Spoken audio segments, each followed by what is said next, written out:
Greetings all.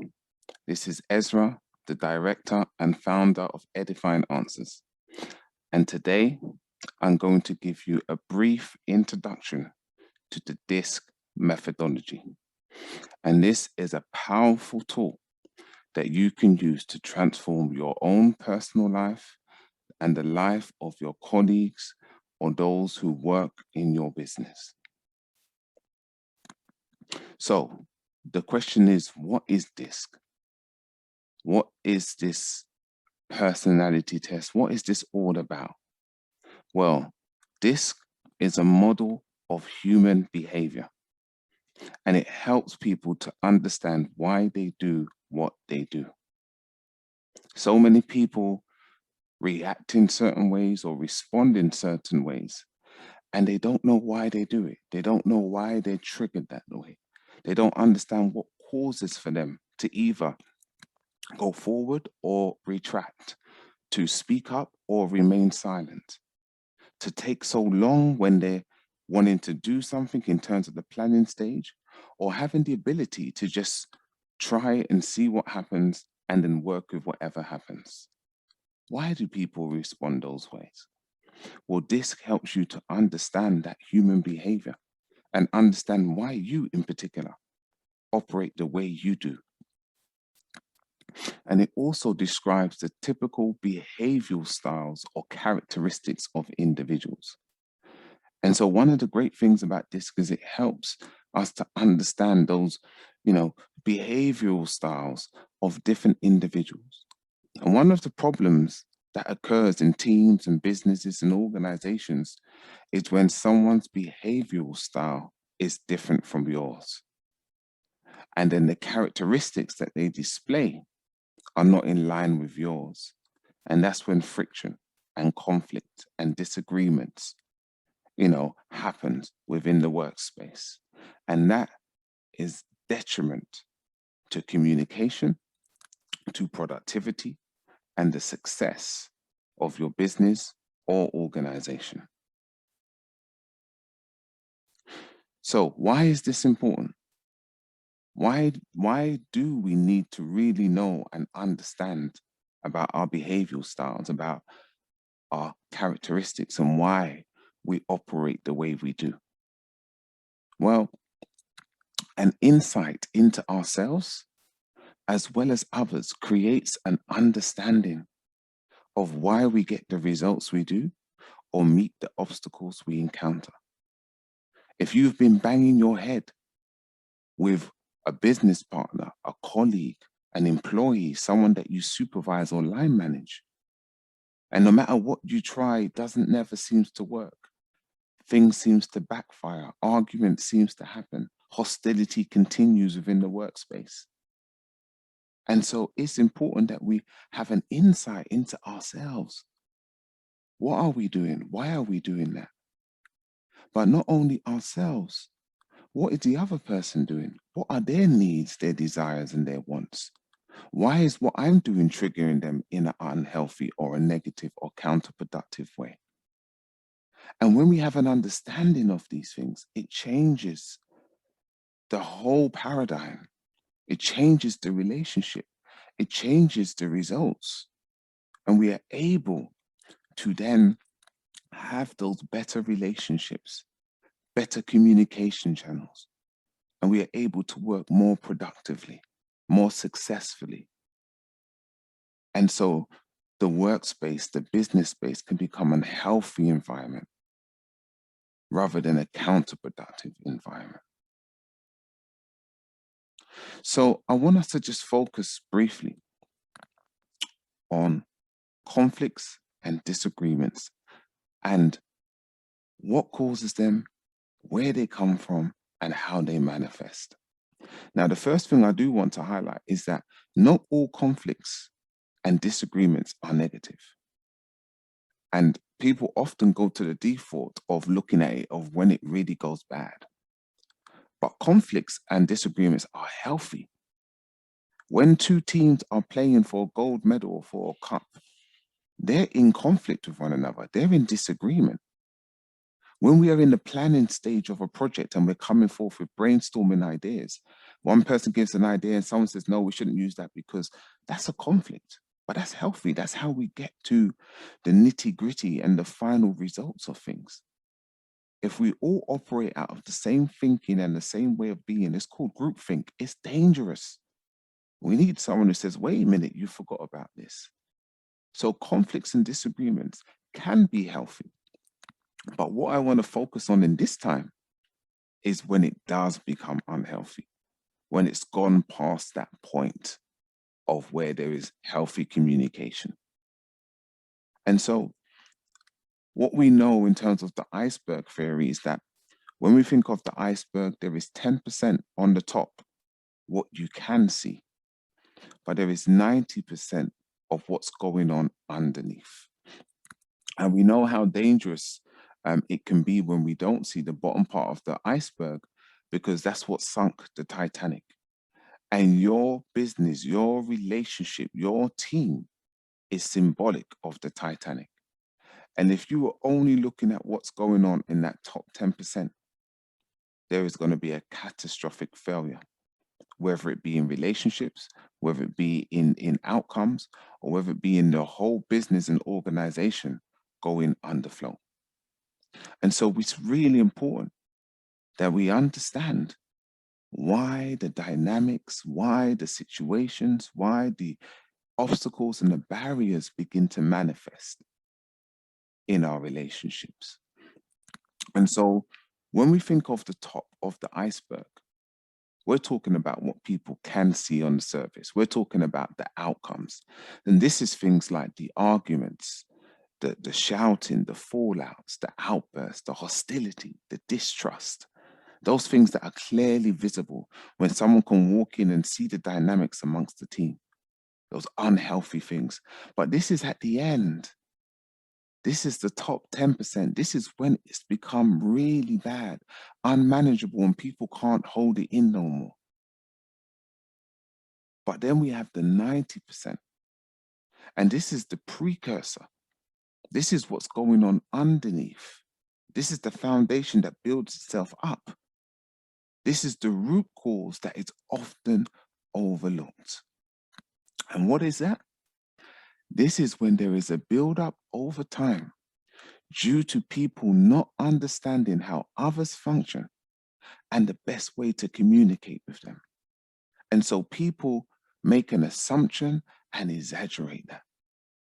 People believe that that person just has it in for me, or people believe that that person is just rude, and they hold on to that offense and they hold on to that feeling because they don't understand the other person, where they're coming from and why they behave the way they do. And the more that we can understand each other and why people have particular priorities that are different to ours, and we learn to value them and understand that we all have our own characteristics and that each one can use them to better the organization, the team, and the service that you are operating out of. But when people are just staying focused on their way of doing things and believe everyone should do things the way they do it, this is where arguments and conflicts and disagreements stem from. Because really, when we're looking at the top part of the iceberg, we're talking about observable behavior. We're talking about those things that can clearly be seen, felt, and experienced. Those are the things where it's clear what is happening and what is going on. But that's often at the end of the race, the end of the journey. And we don't want to wait until that point, until we start to identify and notice these things.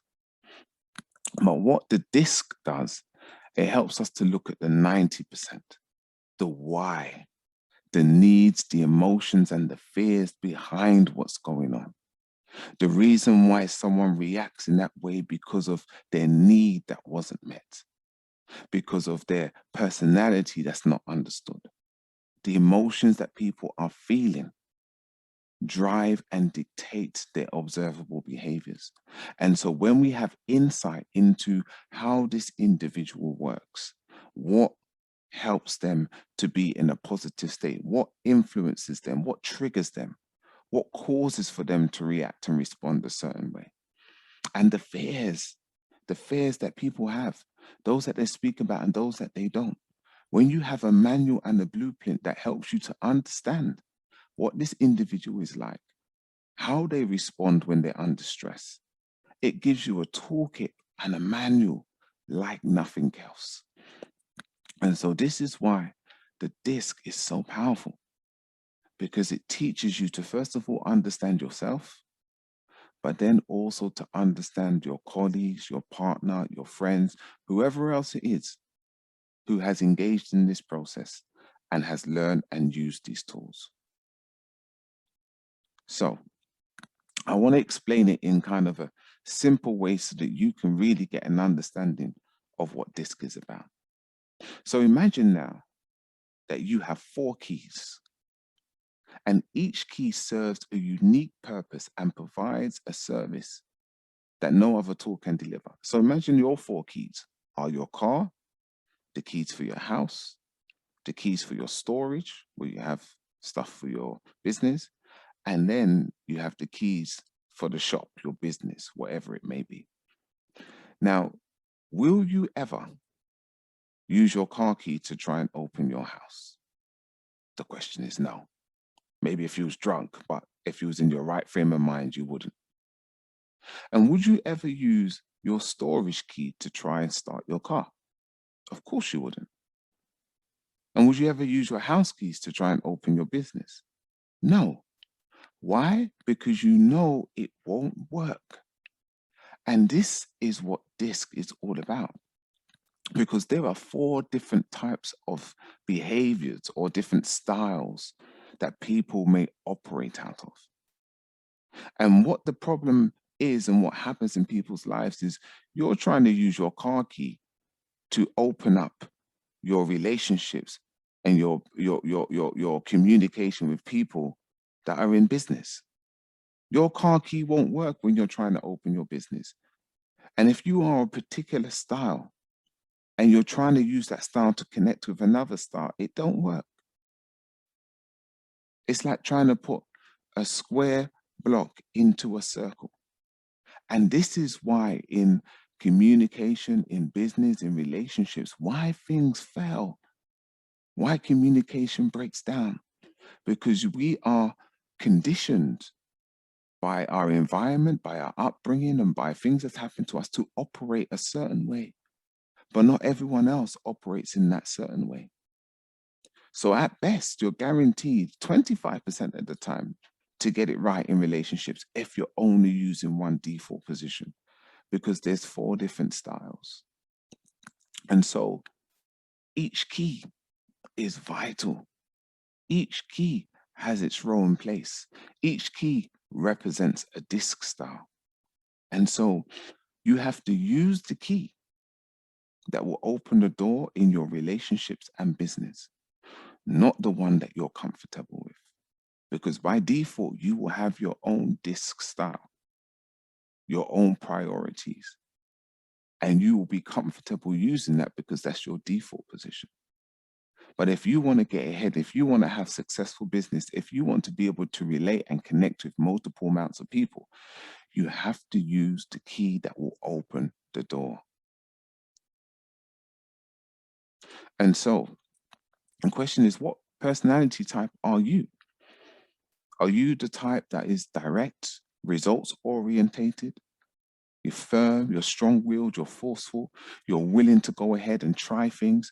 You don't care if you make a mistake because you know it's going to get you to your destination. You are focused on the goal. And you press forward and you push forward until you achieve that. You're driven. Or are you the kind of individual that is outgoing? You're enthusiastic. You're optimistic. You're the person that can motivate other people. You're the person that brings up morale when it's down. You love connecting with people. You love doing partnership working and building connections. You know, you're lively and high spirited. You know, the center of attention. You know, you can make the crowd of in a party, in a team, in an organization be gelled together. Or are you that one who is even-tempered and accommodating, patient humble and tactful. You're the one who focuses on other people and how you can help and support other people. You're the one that connects with people on a deeper level, and you appreciate, recognize, and understand the gifts and the talents of others, and you try to do things that's going to help them to grow and flourish. Or are you the type of individual that is analytical and reserved? You are very focused on getting it right. You have position. You tend to be private, not a in your face type of person. You like to just be on the back and being able to have your own space to get things done the way you need to have it done. And you're systematic, coordinated. You pay attention to detail. And depending on what your personality or your style is, will determine how you operate, how you engage with other people, how you connect with other people, and how you are seen, felt, and experienced by other people.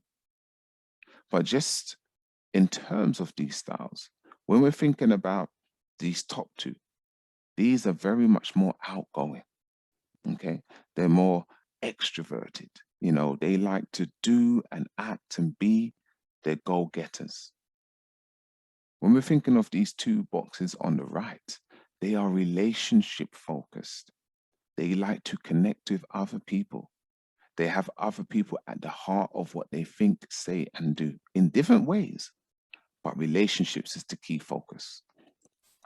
When we're thinking about the bottom two, they are more reserved. They take a step back. And so they're not so quick to do things. They really think things through so that they can make the right decision. And these two on the left, they are task orientated. It's all about the task. They are focused on getting that task completed, and they do it in completely different ways. And so when you engage in DISC and you take the test and you attend the training, it really helps you to understand who you are, why you do the things you do, and why you are either getting the results or meeting the barriers that you experience. And it's so powerful when people do this, whether you do it individually just for yourself, but even more so when you do it for your team and business, when everyone gets to understand the people that they are working with on a much deeper level, because the relationships and the communication changes in a dynamic way. So the question is, would you like to know what your DISC style is? Would you like to know yourself better? Would you like to know and understand why you may operate in certain ways? What are the strategies you can do when dealing with other people?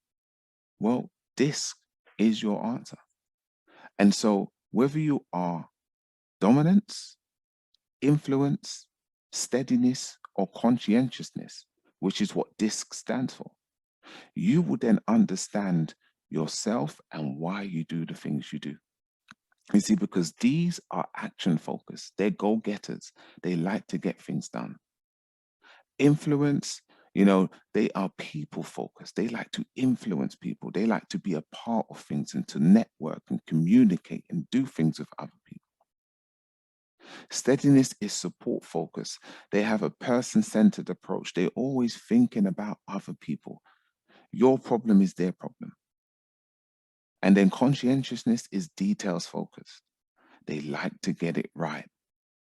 They measure twice, cut once. They are focused on the detail.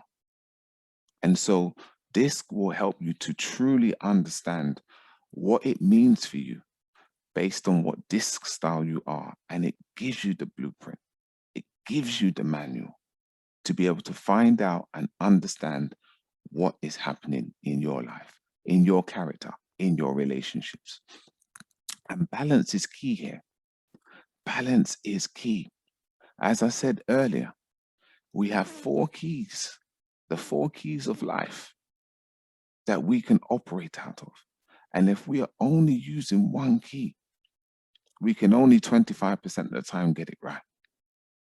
And so every DISC style has its strengths and its drawbacks. It's important that we understand that. So if you are only operating out of one style, there's sometimes where it's going to work for you because it has its strengths, but there's going to be more times when it doesn't because it has its limitations. And this is why we have to operate out of a combination of these styles, and why sometimes we have to deviate from our default position to use the key that is essential to opening the door of that relationship, the door of that business deal, the door of that success. And so with this, you get your own operator's manual. You get to understand you fully.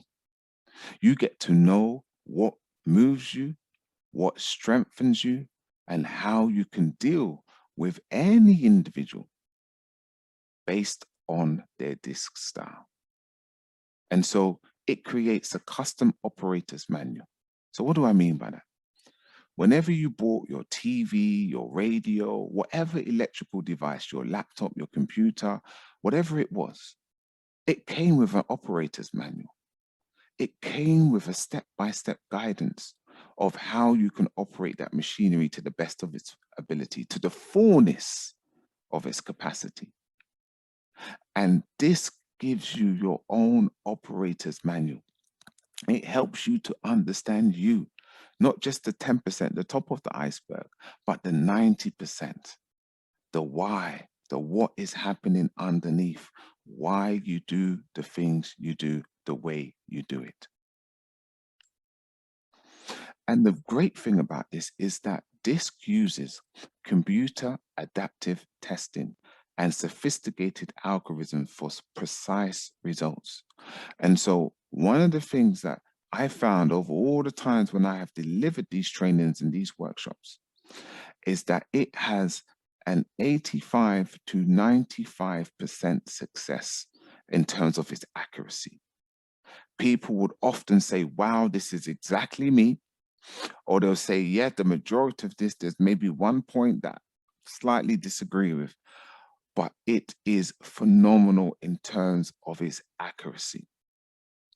And one of the things why that does happen is because it has a no validity answers that are thrown into the test that you complete. So there is a pre-questionnaire that you complete before you do any workshops, and that generates the report that you get, a 20-page report, which breaks down all the key areas of your life, of your behavior, of your DISC style, and how you can use this tool and manual to successfully navigate through life. And so what it does do, it throws in some questions that have no validity, but it's a common thing that people may think to answer with. And so it does that to filter out the chances of you getting the wrong and putting in the wrong answers, which means your test and your results would be off scale. And so, you know, it operates in such a sophisticated way that it brings the right results. And time and time and time again, it has been proven when people actually look at their reports, they are blown away and they cannot believe it. And just in case you are worried or you're thinking, I don't know, can I really trust this? Is it really that true? Is it really that good? DISC has been used for over 40 years, and it has had many studies, many tests to prove it, and it has passed every test. So you are guaranteed that you are using something that has been used worldwide and that has brought massive results, changes and developments to businesses and organizations across the globe. And the question I want to know is, do you want to become a part of that success? Do you want to be a part of that statistic? The choice is yours. And so if you do seek to engage in this, if you do want to develop the productivity in your organization and business, if you do want to have better relationships in your personal and professional life, then this is your ticket to success. You can start your journey of discovery today. If you want to learn how your style influences day-to-day behavior, if you want to discover your own DISC style and understand how to use it to bring productivity and success to your life, if you want to understand how your priorities drive behavior and how your priorities differ from other people's, then this is the talk for you. If you want to understand and recognize those other styles and how you can work more effectively with them, this will give you the answers. And if you want to know how to adapt your style to develop relationships in the workplace, you will be provided with that in great detail. And if you want to gain key tips and tools for implementing the DISC philosophy practically into the workplace, you will be blessed with an abundance of strategies that you can implement instantly with DISC. So I want to encourage you and let you know, take that first step, get in touch with me, let me know, and we can have a conversation about DISC and see how we can apply it and implement it into your life, into your business, and into your organization. So hit me up with an email. You can get in touch or visit my website, which is www.edifyinganswers.com, and we can start the conversation so that you can begin to live your life to the fullest as you understand yourself better and those who are important to your business or your personal life. So I hope to hear from you soon. This is Ezra, A.K.A. the Voice of Reason. Take care.